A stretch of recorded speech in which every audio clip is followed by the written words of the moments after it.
Negara bisa hancur bukan karena perang, bukan juga karena bencana alam, tapi karena satu orang di kursi paling atas. Saat seorang presiden lebih sibuk mikirin kekuasaan, harta, dan ego, yang jadi korban bukan cuma lawan politiknya, tapi jutaan rakyat biasa yang cuma pengen hidup normal. Hari ini, kita bakal ngebahas deretan presiden yang kepemimpinannya justru jadi mimpi buruk bagi negaranya sendiri. Keputusan ngawur, kekuasaan absolut, dan kebijakan gila yang efeknya masih kerasa sampai sekarang. Halo teman-teman, balik lagi di Hakimi Fauzi. Di video kali ini, kita bakal ngobrol soal para presiden yang dianggap paling gagal dan paling kontroversial sepanjang sejarah dunia.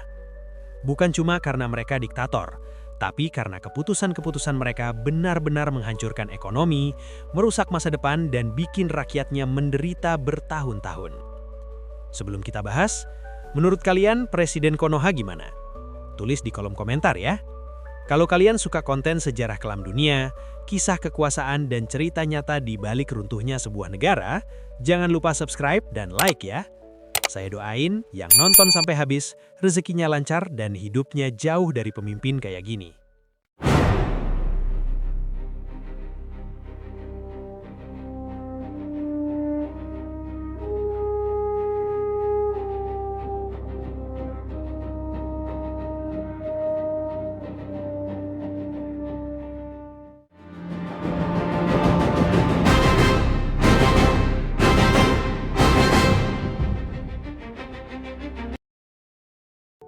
Oke, kita langsung bahas.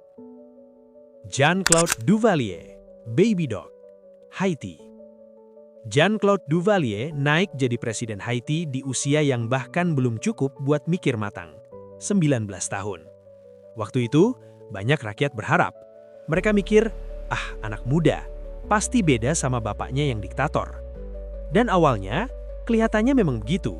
Sensor media agak dilonggarkan, kebebasan politik sedikit dibuka. Bahkan Amerika Serikat pun mulai ngasih bantuan lagi. Tapi semua itu cuma topeng. Di balik layar, Baby Dog lebih sibuk foya-foya. Mobil mewah di mana-mana. Pesta nggak ada habisnya. Sementara rakyat Haiti, makan aja susah. Diperkirakan lebih dari 5 triliun rupiah uang negara masuk ke kantong pribadinya. Dan pelan-pelan, topengnya jatuh. Kritik dilarang. Lawan politik disingkirkan. Wartawan yang berani buka suara, banyak yang gak pernah kembali. Haiti pun makin tenggelam jadi salah satu negara termiskin di benua Amerika. Rakyatnya terpaksa ngungsi ke Florida demi sekedar bertahan hidup. Ironisnya, di saat rakyat kelaparan, pernikahan Baby Dog tahun 1980 menghabiskan $3 juta AS. Nicolas Maduro, Venezuela. Venezuela adalah contoh klasik negara kaya sumber daya, tapi miskin karena salah urus. Sejak Nicolas Maduro berkuasa tahun 2013, negara dengan cadangan minyak terbesar di dunia ini justru masuk ke jurang kehancuran. Uang negara dipakai buat mempertahankan kekuasaan. Pemilu diubah, lawan politik diintimidasi, korupsi merajalela, dari pejabat sampai perusahaan minyak nasional. Akibatnya, hiperinflasi gila-gilaan. Harga makan di restoran bisa setara jutaan rupiah. Tabungan ratusan juta rupiah bisa berubah jadi recehan dalam semalam.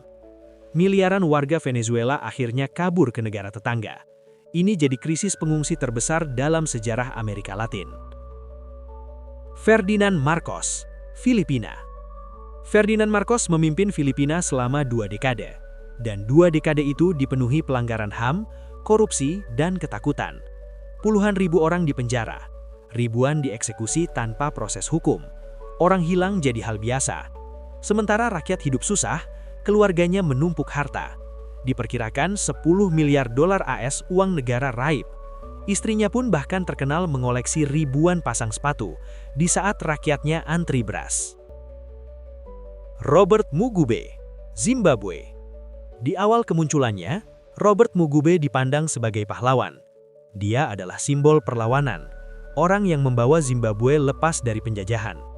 Rakyat percaya, akhirnya ada pemimpin yang berpihak pada mereka. Tapi, waktu berjalan, dan kekuasaan yang terlalu lama pelan-pelan mengubah segalanya. Mugabe menolak turun dari kursi presiden. Undang-undang diubah demi memperpanjang jabatan.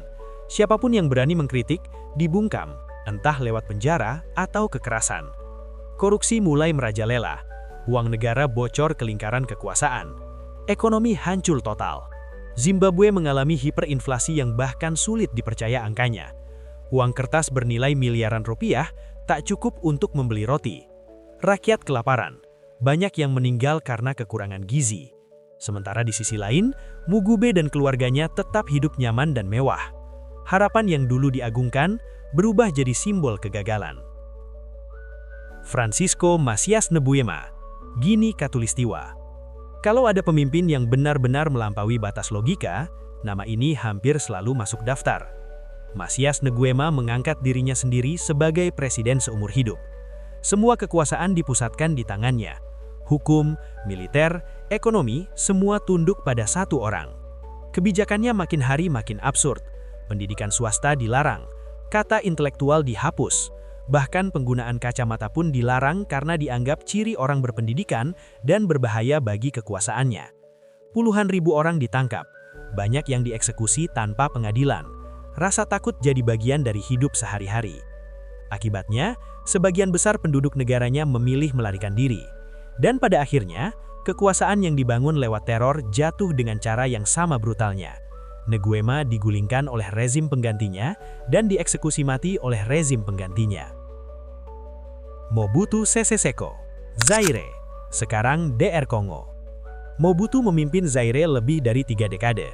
Negara dengan sumber daya alam yang seharusnya bisa makmur luar biasa. Tapi yang terjadi justru sebaliknya. Selama berkuasa, Mobutu menjadikan negara seperti rekening pribadi. Puluhan triliun rupiah dikorupsi. Harta menumpuk di luar negeri, sementara rakyat hidup tanpa akses dasar. Infrastruktur yang dulu dibangun dibiarkan rusak. Jalan, rumah sakit, sekolah, semuanya perlahan runtuh. Ekonomi hancur, kepercayaan publik hilang. Saat akhirnya dia digulingkan, Zaire sudah terlanjur porak-poranda. Warisan yang ditinggalkan bukan kemajuan, tapi krisis berkepanjangan yang dampaknya masih terasa sampai sekarang.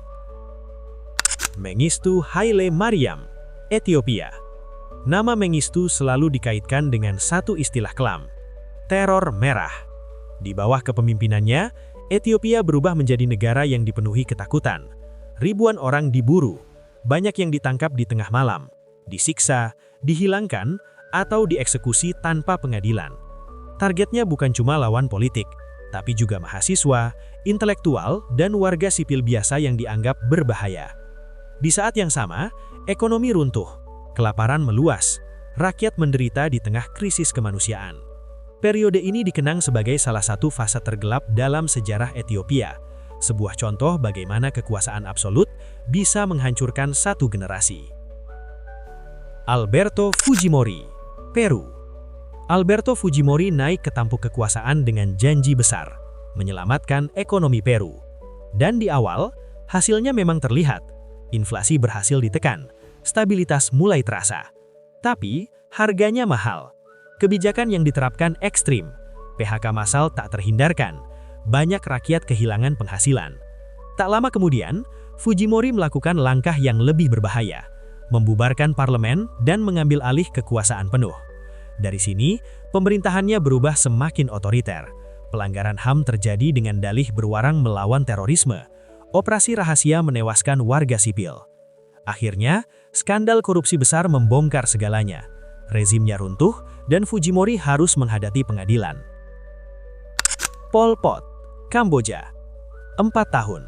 Hanya 4 tahun. Tapi dalam waktu sesingkat itu, rezim Pol Pot menghapus hampir seperempat populasi Kamboja. Sekolah ditutup, uang dihapus, agama dilarang. Penduduk kota dipaksa ke ladang. Kerja paksa, kelaparan, dan penyakit jadi makanan sehari-hari. Yang paling diburu adalah intelektual.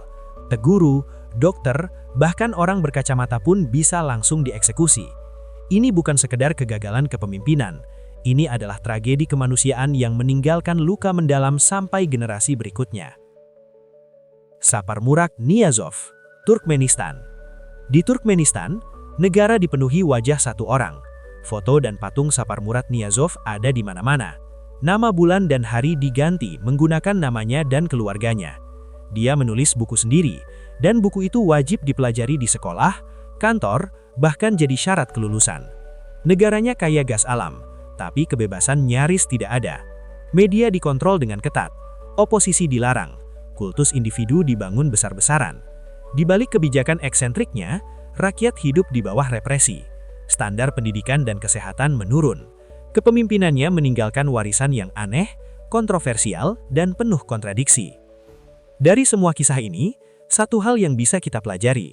Kekuasaan tanpa kontrol hampir selalu berakhir tragis. Kalau menurut kalian, siapa pemimpin paling parah di daftar ini? Atau ada nama lain yang menurut kalian lebih pantas masuk? Tulis di kolom komentar. Kalau videonya bermanfaat, share ke teman kalian.